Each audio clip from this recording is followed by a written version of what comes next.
Muito bem, gente. Hoje nós vamos falar sobre o pacto de amor, né? Um pacto que Deus fez com a humanidade, né? Na verdade, ele fez um pacto entre eles. Quando eu falo eles, eu estou falando o Pai, o Filho e o Espírito Santo. É um pacto de eternidade. É um pacto em que na eternidade, em algum momento, né? Que eu não creio que haja um momento, sempre existiu, né?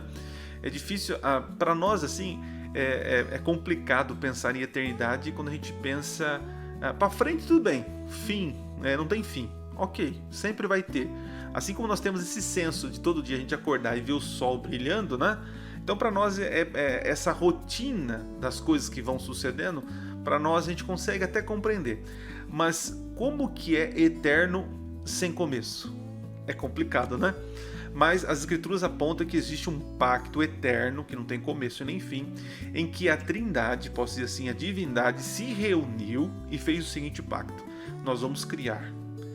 E as nossas criaturas, elas vão ter liberdade. E por ter liberdade, eles vão ter a possibilidade de escolher não viver conosco, não aceitar o que a gente está querendo oferecer. Tudo bem, nós vamos dar essa liberdade. E nós sabemos que por eles terem essa liberdade, eles vão acabar escolhendo coisas erradas. Mas nós fazemos um pacto aqui de que nós queremos dar eternidade e vida plena em abundância para as nossas criaturas. Entendeu?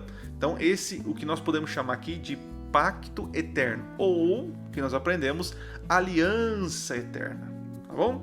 Então que fique isso muito claro na mente de vocês. Esse pacto de amor, de salvar a sua criatura, dar eternidade, enfim, amar as suas criaturas por toda a eternidade. Esse é o pacto de amor que Deus fez em algum momento, né, que está no coração tanto do Pai, do Filho e como do Espírito Santo. Tá? Eu vou compartilhar a tela aqui para nós de um texto conhecido, mas importante, do Antigo Testamento, que vai elucidar essa questão de aliança. Né? Existe uma confusão no mundo evangélico sobre várias alianças, né? Peraí, Deus só fez uma aliança? É uma aliança só? São várias? Que negócio de antiga aliança, nova aliança? Então, quando eu terminar essa mensagem, eu gostaria que... o meu objetivo é fazer com que você compreenda esse emaranhado de alianças, né? Então eu vou tentar de alguma forma simples aqui fazer com que você compreenda que existe apenas uma aliança chamada aliança eterna e que através do tempo Deus precisou fazer novas alianças debaixo desse guarda-chuva da aliança eterna, tá bom? Então o texto que nós temos é um texto muito interessante que está lá em Jeremias, vou ler para vocês aqui, está lá no capítulo 31, diz assim, 31 verso 31. Aí vem dias, diz o Senhor, que firmarei nova aliança. Interessante aqui, nova. A gente usa essa palavrinha aqui como nova para nós tem noção de do nada se faz algo, ou surgiu algo que não existia, né? Mas essa intenção dessa palavrinha aqui não é essa. Vou explicar depois, tá? Só para vocês entenderem. Então Jeremias já estava falando lá, Deus já estava falando através de Jeremias, que ele faria uma nova aliança com a casa de Israel e com a casa de Judá. Olha o verso 33. Porque esta é a aliança que firmarei com a casa de Israel. Depois daqueles dias, diz o Senhor, na mente lhes imprimirei as minhas leis. Também no coração lhes escreverei. Né? Então essa é a intenção de Deus aqui. Presta atenção aqui. Deus está falando que naqueles dias, né, no futuro, né, Jeremias falando para o futuro, Deus faria esse tipo de coisa aí, tá? Ele ia colocar na mente e imprimir no coração a lei do Senhor, tá? E diz aqui, eu serei o seu Deus e eles serão o meu povo, tá? Essa é uma aliança. Pois bem, quando a gente vê esse tipo de assunto, a gente fica um pouquinho meio confuso, né? E é normal, porque Deus já tinha feito várias alianças, agora ele fala de uma nova, então quer dizer que ele faz uma nova e depois não serve para nada, apaga a nova, anula a antiga, e que é esse monte de alianças aqui, tá? Então vamos lá, vamos raciocinar aqui para vocês entenderem. Então o que eu falei agora no começo vai ter, eu vou fazer um gancho depois lá no final da mensagem, tá bom? Então olha só. Quando nós falamos de eternidade, eu vou fazer de uma forma bem simples aqui. Eternidade é como se fosse, imagine aqui comigo, ó, eu vou fazer um gesto aqui. Eternidade é como se fosse um círculo, contínuo, não tem pontas, tá? É contínuo, eterno. Muito bem, isso é eternidade. Quando Deus fez o pacto eterno, estava dentro desse ciclo aqui, tá? Dentro do ciclo, ok? Muito bem. Acontece o seguinte, quando Deus cria o homem, a mulher, tal, estava ainda dentro desse ciclo da eternidade. Estava ali dentro, tá bom? Acontece o seguinte, que depois que Deus fez o homem, infelizmente, você sabe, caiu em pecado. Então essa eternidade que Deus tinha feito, ela se rompe. Né? É como se fosse aqui, eu estou fazendo um círculo, né? O círculo seria assim, tá? Aqui é um círculo assim, isso. Isso é a eternidade. Quando o homem peca, acontece o seguinte, há uma ruptura da eternidade. Tá vendo esse espacinho aqui, ó? Esse espacinho aqui, ó? Esse espacinho é chamado de história. História, tá? A história, ela tem um começo, um meio e um fim, diferente da eternidade, que é algo contínuo. Perceberam a diferença? Era eterno. O pecado entrou, houve uma ruptura na eternidade. Ok, criou um espacinho. Esse espacinho aqui nós chamamos de história. Então é algo linear. Tem começo, meio e fim. Ok? Entendeu isso aqui? Então esse espacinho, essa ruptura na eternidade surgiu quando? Quando o homem cai em pecado. Quando o homem rompe essa eternidade com o pecado, então cria-se um espaço chamado história, para que nesse espaço de tempo, que tem começo, meio e fim, Deus possa cumprir ou redimir, salvar o ser humano da morte eterna. Porque esse ciclo eterno, Deus queria manter o homem dentro, mas o homem rompe, abre-se um espaço. Nesse espaço de tempo, chamado história, Deus agora vai, através do plano da redenção, redimir o homem para que aquilo que foi rompido volte a ser eterno. Nossa, pastor, está muito filosófico, tá? Mas é uma maneira que eu achei simples para poder te explicar a questão das alianças, tá bom? Então vamos lá. Quando o homem cai, o homem então quebra o pacto com Deus.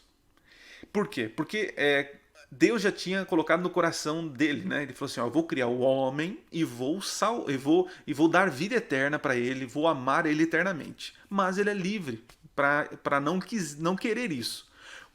Porém, quando o homem escolhe pecar, quando ele escolhe lá, come o fruto, desobedece, ele rompe esse pacto de eternidade com Deus. E Deus, como é um Deus eterno e um Deus que cumpre as suas promessas, ele então ele tem um plano na manga, né? Deus não foi pego de surpresa com a queda do pecado, né? Quando a queda do homem. Então o que Deus faz?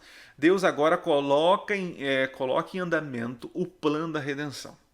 Então Deus chama o homem e fala o seguinte, ó, lembra o nosso pacto? Obediência, vida eterna. Desobediência, morte eterna. Ok? E vocês pecaram. Vocês agora merecem morrer. Mas em vez de vocês morrerem, eu tenho uma solução aqui. Tem esse animal aqui, ele é uma vítima, ele é inocente. Nós vamos sacrificá-los, porque em vez de eu matar vocês, nós matamos esse cordeiro. Ele vai pagar o preço do pecado seu, porque eu quero cumprir a minha promessa eterna de dar vida eterna para vocês e amar vocês eternamente. Então, para que continue o ciclo de eternidade, eu preciso que vocês aceitem isso para ser salvos do tempo, da história, para que vocês não tenham, para vocês fugirem do fim, para que vocês entrem na eternidade novamente.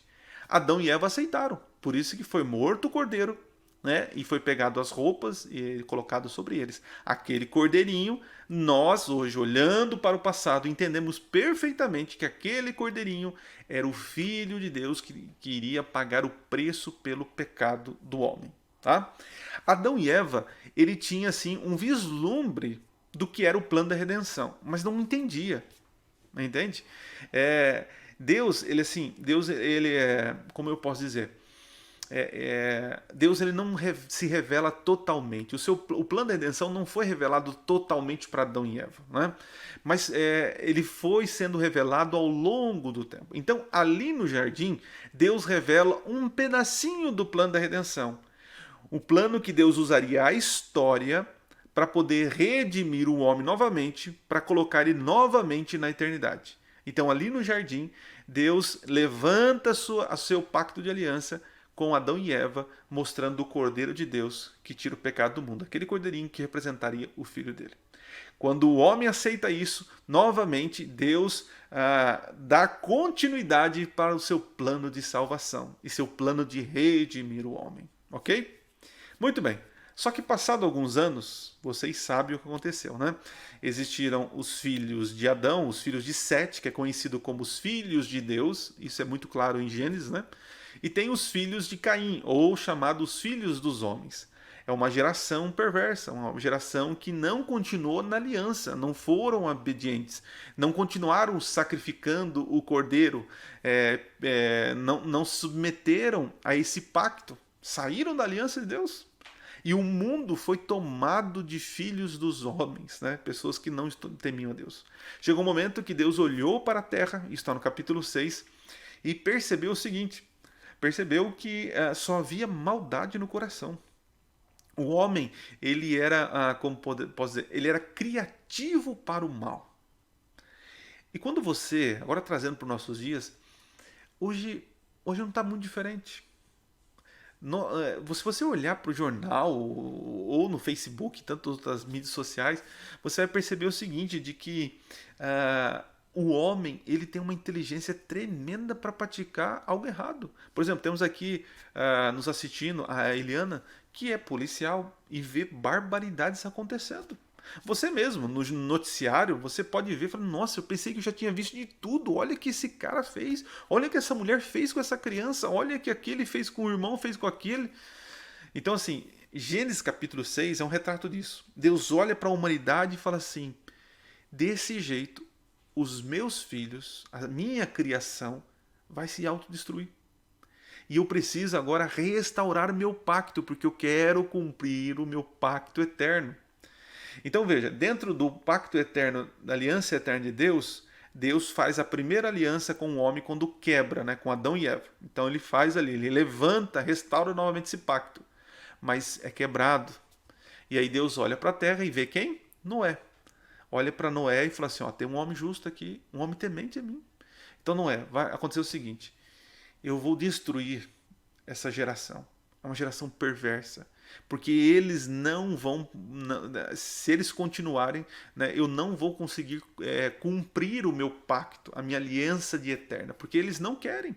O ser humano vai acabar se destruindo, e eu não quero isso. Eu quero cumprir aquilo que estava no meu coração lá na eternidade, de dar vida eterna às minhas criaturas. Então, Noé, é o seguinte: você vai construir uma arca, tal, aquela coisa toda, tal. Beleza. Olha que interessante, quando termina a chuva, o Noé vai lá e faz um sacrifício, né? E o que aparece no céu, né? O arco-íris. E agora eu quero que vocês entendam. Lá no Jardim do Éden, quando Deus mata aquele cordeiro, né? Que era símbolo do cordeiro, Deus já começa a revelar pitadas, né? Do plano da redenção. Já com Noé, Deus já amplia um pouquinho mais, que ele diz assim: ó, eu não vou destruir mais a terra com água. E agora eu vou destruir com fogo. Né? E é o que vai acontecer. Então perceba, com Adão foi uma certa revelação, com Noé já amplia a revelação. Mas toda vez que o homem cai, quebra o pacto, Deus faz de tudo para levantar o seu pacto.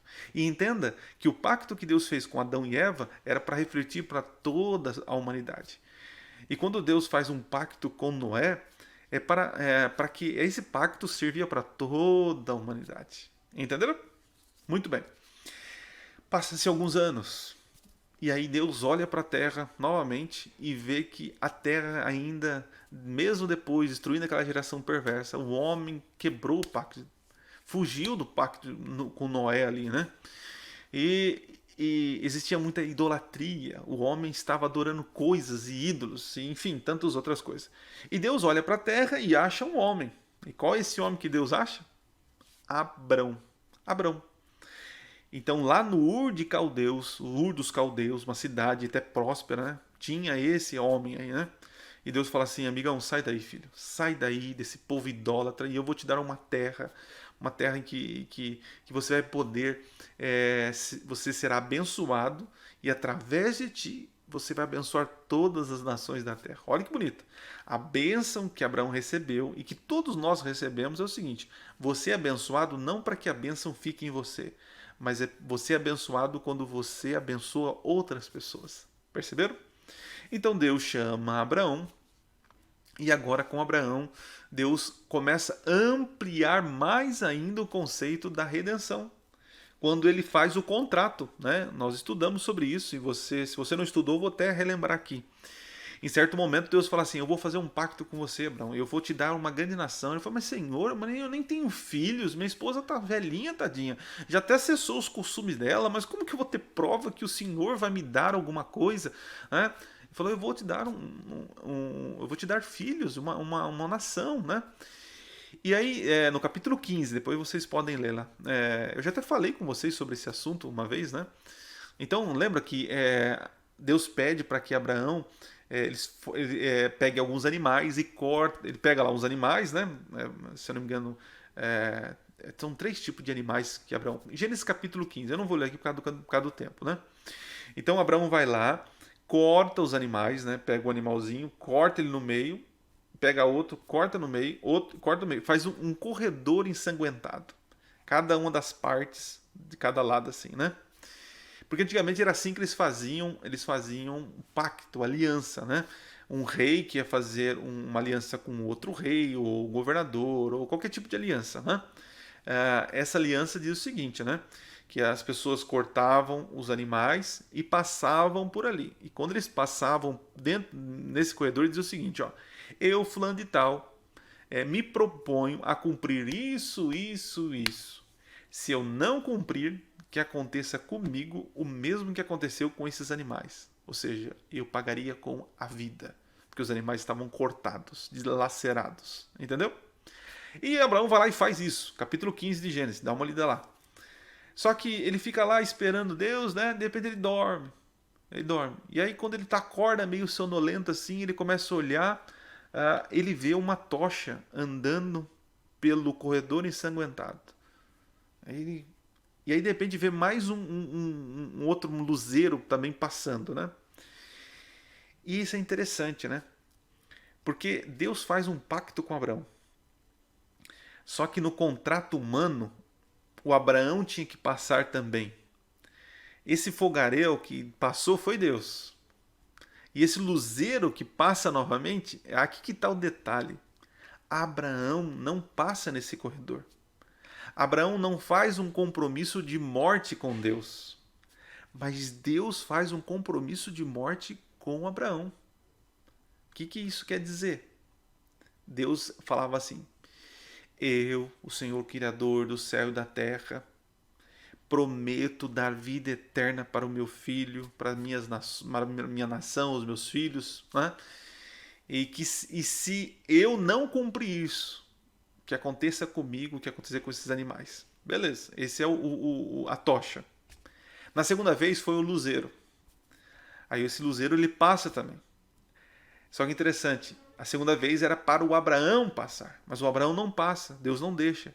E aí passa o luzeiro, mais ou menos dizendo o seguinte, eu, Deus, Criador do céu e da terra, cumpro uma promessa, que se os meus filhos, que me aceitarem como Senhor e Salvador, não cumprirem a parte deles na aliança de serem fiéis, em vez deles morrerem eternamente, eu pago o preço, eu morro como esses animais aqui. E foi o que aconteceu. Abraão não passou. Isso quer dizer o seguinte, que eu, no plano da redenção, não é a minha fidelidade que vai garantir que eu esteja dentro do pacto da aliança, mas é a minha fé. Por isso que lá em Gênesis 15 diz que Abraão creu e ele foi justificado pela fé dele. Então veja, eu e você quebramos o pacto. Abraão quebrou o pacto. Nós quebramos o pacto. Só que agora a minha morte, Deus não quer que eu morra, mas alguém tem que pagar o preço. E foi isso que aconteceu na cruz do Calvário. Aquele fogareiro, né? Aquele luzeiro que passou pela segunda vez, é como se fosse o Cristo, que pagou o preço que eu e você deveríamos pagar. Então eu, para estar em aliança com Deus, não é a minha fidelidade que me garante estar na aliança. É a minha fé. Eu aceitar que Cristo pagou o preço por mim. Entende? Muito legal. Tá? Então o que eu quero dizer aqui para vocês? Que quando Deus restaura a aliança com Abraão, agora Deus amplia mais ainda o plano da redenção, dizendo o seguinte: a salvação é pela fé, queridos, não é pelas obras, não são pelas obras. Entende? Alguém tem que pagar um preço, mas vocês não têm qualidade. Vocês são insuficientes para pagar o preço da redenção por vocês. Somente alguém, um ser perfeito, impecável não, sem pecado, né, pode pagar o preço. E foi o que aconteceu quando Cristo veio na Terra. Ele viveu uma vida sem pecado. Havia nele justiça própria. E com essa justiça, Deus aceitou. Por isso que ele morre na cruz do Calvário, entregando essa justiça valorosa para Deus e aceitando a nossa condenação, nosso lugar. Entenderam? Muito bem. Então nós estamos aqui passando por 3 alianças. Adão, depois vem Noé, depois vem Abraão. Estão comigo aqui? Estão entendendo? Então vamos lá. Só que aí o povo cai, quebra de novo a aliança. Agora Deus vai chamar um salvador, né? Um tipo de Cristo, né? Que é Moisés, gente. Moisés. Deus então chama Moisés e fala assim: Moisés, eu quero cumprir a minha aliança, o meu pacto eterno de dar vida eterna para os meus filhos, amá-los eternamente. Mas do jeito que está, eles estão se matando e vão ser dizimados, né? Vão ser exterminados pelas nações. Então Moisés, vai lá e tira meu povo.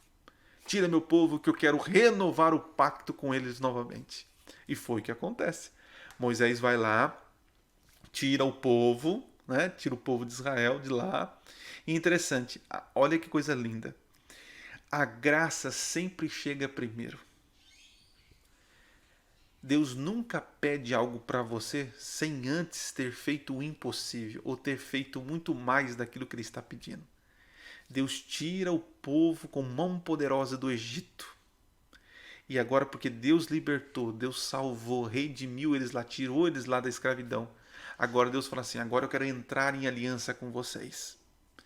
E aí ele faz um pacto com Moisés, né? E aí entra os 10 mandamentos, né? Porque o povo já tinha esquecido dessas leis e Deus agora relembra através dos 10 mandamentos aquilo que já tinha saído do coração, saiu da mente, né? E Deus fala assim que essas leis era para imprimir no coração. Deuteronômio 6 é para repetir, é para falar. Essa lei tem que estar gravado, tem que estar inculcado na cabeça dos seus filhos, nas suas gerações. Esses são estatutos, façam isso. Esse é o decreto, esse é o pacto. Sejam fiéis ao Senhor que te salvou da terra do Egito, né, que te tirou da escravidão. Então, ali no Sinai, Deus novamente reergue, restaura a sua aliança, para que ele então cumpra a tão sonhado pacto de amor, né? Então, assim, de todas as alianças que nós encontramos no Antigo Testamento, essa é a que mais é ampliada, o plano da redenção. Essa também é a mais importante. Estou falando da aliança no Sinai que Moisés faz com o povo. Porque depois que Deus faz aliança com o seu povo, Deus faz o seguinte: agora, gente, já que vocês viveram tanto tempo no Egito, e creem que os deuses habitam em templos. Então, assim, para que vocês entendam que eu estou com vocês, então vocês me farão um santuário para que eu possa habitar no meio de vocês. Então, depois da aliança feita no Sinai, Deus fala assim: construam um santuário. Eu quero morar com vocês. E através desse santuário e todas as cerimônias, Deus já estava revelando, ampliando a história da redenção para nós. Ou seja, o santuário, as alianças, nada mais são do que um spoiler do ministério de Cristo aqui na terra. O ministério terrestre e o ministério sacerdotal, explicando para nós o plano da redenção, o que Deus faria nesse tempo chamado história, que tem um começo. Qual é o começo? A queda do homem. Tem um meio, Jesus vindo e pagando o preço pelo pecado. E tem um final, Jesus voltando e destruindo o pecado e restaurando a eternidade. Estão percebendo? Mas depois do Sinai, o homem novamente quebra essa aliança. Quebra, não viveram. E pior, pegaram as leis, pegaram as orientações e transformaram e inverteram os papéis. Porque eles faziam aquelas obras, as cerimônias, através da fé. Eu acreditava que fazendo aquilo não eram os meus méritos, né? Mas aquilo era símbolo do ministério do Messias. Então o que eles começaram a fazer? Eles começaram a acreditar que eu tinha que guardar todos os mandamentos, que eu tinha que fazer todas aquelas cerimônias, para então ter crédito diante de Deus e ter a salvação. É a tal salvação pelas obras. Por isso que quando Jesus volta, Jesus vem na sua primeira vinda, existe uma confusão tremenda ali no Novo Testamento, porque Jesus está querendo mostrar, gente, não é assim. Né? Eu não quero sacrifício, eu quero misericórdia. Eu quero que vocês entendam que o sacrifício não é o fim, é o caminho para alcançar a vida eterna. O fim é Cristo. Né? A lei conduz você até Jesus, as cerimônias conduziam você até o Messias. Então não existe salvação em sangue de cordeiros, mas a fé. Lembra de Abraão? Foi pela fé que ele foi justificado, não por ter passado pelo corredor. Entenderam? Então Jesus vem. Agora Jesus ele vai fazer algo muito interessante que aí começa a confusão, né? Porque ele vai lá na última ceia, no dia da Páscoa, né? Na sexta-feira ali antes de morrer, ele tem uma ceia tão conhecida, né? E a Páscoa agora, ela perde, ela se encontra com a realidade, porque a Páscoa foi uma cerimônia que aconteceu quando eles saíram do Egito. Lembra que mataram um cordeirinho, passaram os umbrais das portas, o anjo da morte desceu, mas não pegou os primogênitos de Israel, e nem aqueles que passaram o sangue nos umbrais. Tiveram fé, acreditaram naquilo que Deus pediu. Então, olha só, quando Jesus vem, ele transfere então a festa da Páscoa para a ceia. E aqui eu já deixo um recado para você, você crente que está assistindo e que comemora a Páscoa até no domingo, né, não tem nada a ver com o cristianismo. Tá? A Páscoa era comemorada numa sexta-feira, representando a morte do Cordeiro, a salvação da escravidão.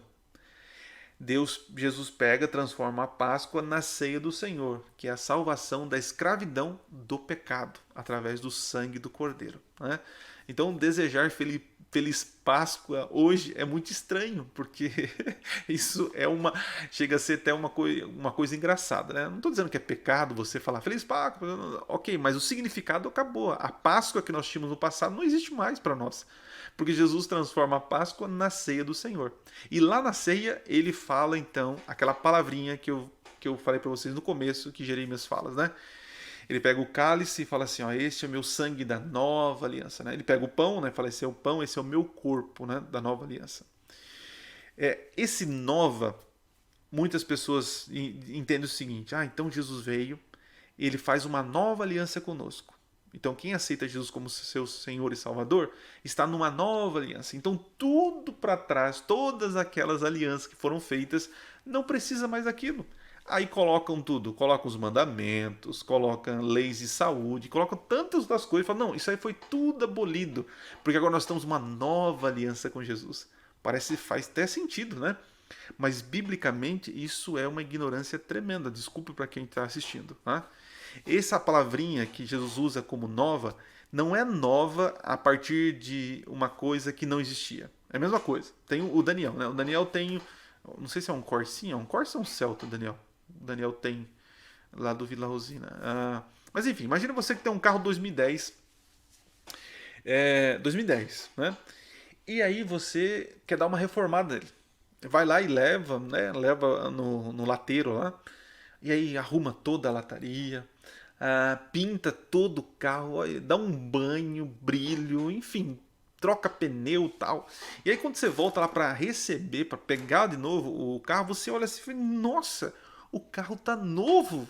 É um carro novo. Só que não é novo, porque ele é 2010, mas ele foi restaurado, entende?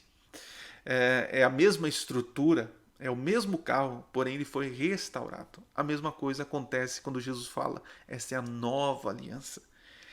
Tudo que foi feito até agora, eu não estou abolindo, mas agora eu estou dando uma roupagem maior. Então, em Jesus, nós temos o cumprimento pleno do plano da redenção. Agora fica mais claro a gente entender os propósitos de Deus, né? Então, antigamente os pactos eram feitos com sangue de animais. Na nova aliança não são mais sangue de animais, que era apenas figuras, sombras do verdadeiro sangue de Jesus Cristo. Por isso que ele fala que é uma nova, ele amplia, é uma nova aliança que Deus está fazendo com o homem, entende? Então, na nova aliança, Jesus ele amplia mais ainda o plano da redenção. Eu digo isso porque nós adventistas, né, cremos nos escritos de Ellen White, e lá no livro Desejar das Nações, um livro lindo, fantástico, né? Recomendo para vocês, O Desejar das Nações. Diz que Jesus, quando estava ali no Getsemane, né? E estava ali naquela angústia e tal, né? Os anjos, eles queriam trocar com Jesus no lugar, eles queriam. E isso dá a entender que os anjos não entendiam de forma plena o plano da redenção. Como assim? Deus morrer, Jesus se transformar se encarnar em homem, morrer no lugar do ser humano? Eu não tô... como posso dizer? O universo ainda não compreendia essa plenitude. Por isso que ela fala que os seres caídos, né, ou os seres não caídos, ainda nutria alguma coisa em relação, algumas dúvidas em relação a Lúcifer.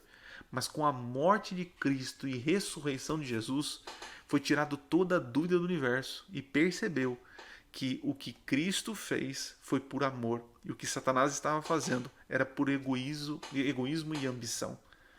Entende?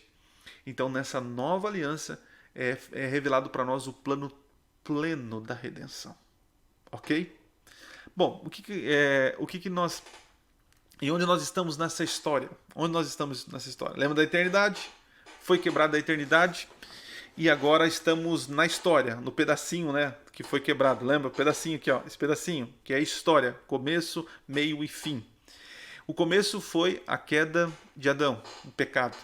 O meio foi a vinda de Jesus pagando o preço do pecado. E agora nós estamos no finalzinho do tempo do fim, né? Um pedacinho aqui para voltar à eternidade. Nós estamos no hiato da história, da eternidade, né? O meio aqui. Em que sentido? Nós estamos entre Gênesis capítulo 3 e Apocalipse capítulo 20. Né? Estamos ali na história ainda do pecado, mas estamos no finalzinho. E quando Cristo voltar, ele vai destruir o mal, destruir o pecado, e então será restabelecido a eternidade. E Deus vai cumprir o pacto de amor, de viver eternamente, dando amor e vida em abundância para as suas criaturas. O que nós aprendemos com tudo isso? Primeiro, Deus é um Deus de palavra. Deus cumpre. Ele é soberano. Se ele prometeu que vai nos dar vida eterna, querido, creia nele. Siga os seus conselhos para que você viva essa vida eterna. Segunda coisa, Deus tem controle na história deste mundo. Você pode às vezes se sentir meio perdido, bagunçado, tal, meio desesperado, desamparado, mas confie, né? Às vezes a gente fica pensando em emprego, economia, política e tantos problemas, vacina, vírus, e o mundo está caótico e tal. Mas tenha certeza, Deus até hoje cumpriu suas promessas e Ele não vai deixar de cumprir a última, que é nos tirar desse mundo de pecado. Porque o mais impossível Ele fez, que é viver como um ser humano e morrer por nós. Então só falta o resgate, só falta vir pegar. É como se fosse Jesus, é como se fosse o seguinte, você é sequestrado, o teu filho é sequestrado. Imagina, teu filho é sequestrado. E aí o sequestrador te liga e fala assim, 3 milhões de reais, sei lá, um número absurdo. Mas não tenho esse dinheiro. Não, é só isso que vai liberar o seu filho. Tá bom, você faz o impossível, levanta a grana, paga o cara, beleza, aí o cara fala, beleza, confere aqui, tá depositado. Agora é o seguinte, eu vou largar teu filho lá na pracinha da esquina. Ah, beleza. Aí o bandido vai lá, larga o teu filho e vai embora. E o teu filho fica lá, esperando. Mas cadê meu pai? Cadê minha mãe que vem buscar? Não tem sentido, né? É claro que depois de você ter pago um preço absurdo, é claro que você vai lá buscar teu filho, né? É a mesma coisa com Cristo. Cristo pagou um preço absurdo, não tem lógica ele não vir buscar a gente, tá bom? E terceiro ponto que eu gostaria de ressaltar aqui nesse estudo aqui que fizemos. A salvação vem através da fé em Jesus, pelos méritos de Jesus. Nada que você faça vai te deixar com crédito diante de Deus. E nada que você faça negativo vai desvalorizar o preço maravilhoso que Jesus já pagou por você. Tá entendendo? Só precisa você aceitar e agora, em demonstração de amor por esse Deus maravilhoso, viver em aliança com Ele. E interessante, a ceia do Senhor, ela é algo visível para nós nos dias de hoje. É Deus renovando o pacto conosco, né? Então assim, Deus pode renovar o pacto com você todo dia é dia de renovação. Mas a ceia do Senhor, quando a igreja se reúne, é um momento tão solene de que o corpo de Cristo está entrando em aliança com Deus eterno. É fantástico, tá bom? Então Deus te abençoe. Deus te ajude, né, a permanecer firme nessa aliança. Não para ganhar crédito ou para ganhar prestígio diante de Deus, não. Mas que Deus te mantenha firme na aliança, porque você é um filho amado de Deus. E por você se sentir amado, você quer demonstrar amor sendo fiel ao Senhor. Ok? Então feche teus olhos, vamos orar a Deus e agradecer por esse plano maravilhoso, por esse pacto de amor. Ore comigo. Pai querido, obrigado, meu Deus, por esse plano tão maravilhoso. Nós estamos ainda nesse período da história, mas estamos chegando ao final da história deste mundo. Logo, logo voltaremos à eternidade, uma eternidade de amor, de alegria com o Senhor. É um pedacinho de tempo. Logo, logo tudo isso vai passar.